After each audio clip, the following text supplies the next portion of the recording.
O Ministério Público, ele tem algumas atividades essenciais, algumas funções que lhe são próprias.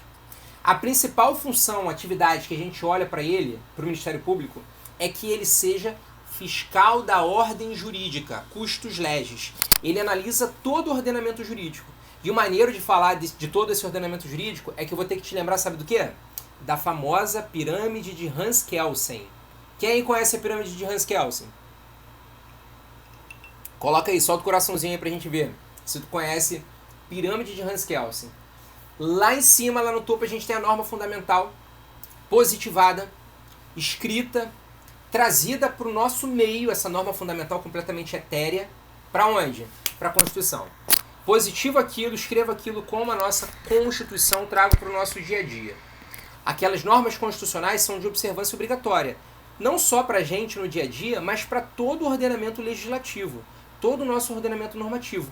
Então, se lá no alto a gente tem a Constituição, abaixo da Constituição, as normas supralegais, que são os tratados internacionais de direitos humanos, e abaixo dessas normas supralegais, as normas infraconstitucionais, também chamadas de atos normativos primários, a lei, por exemplo, lei ordinária, lei complementar, medida provisória que tem força de lei, decreto legislativo, resolução do Senado Federal, decreto autônomo do presidente da República. A gente vai ter o quê?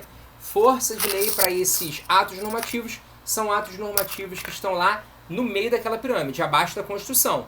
Mas abaixo desses atos normativos primários, da legislação como um todo, a gente tem um montão de atos também. A gente tem quem? A gente tem... Peraí que eu baixei aqui o volume. A gente tem os atos normativos secundários. Esses atos normativos secundários são também chamados de atos infralegais. Olha que legal.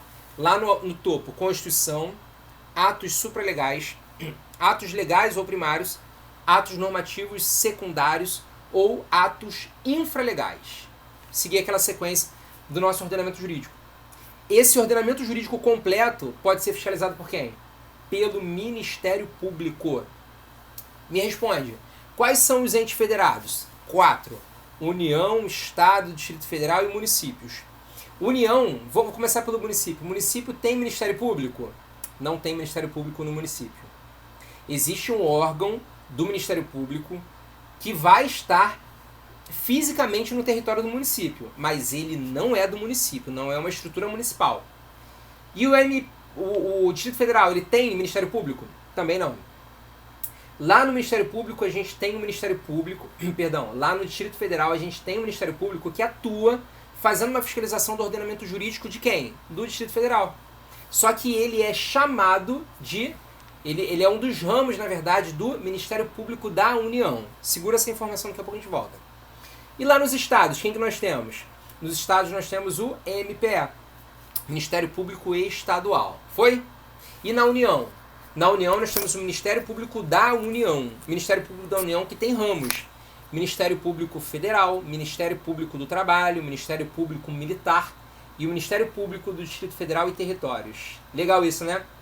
Agora olha que informação maneira. Os tribunais de contas também têm competência para ter, junto à sua estrutura, o Ministério Público de Contas, que fiscaliza todo aquele ordenamento jurídico que é analisado, julgado e discutido pelo Tribunal de Contas. Então essa é a estrutura do nosso Ministério Público. Função principal, função que lhe é típica, função primordial, função de fiscalização do ordenamento jurídico.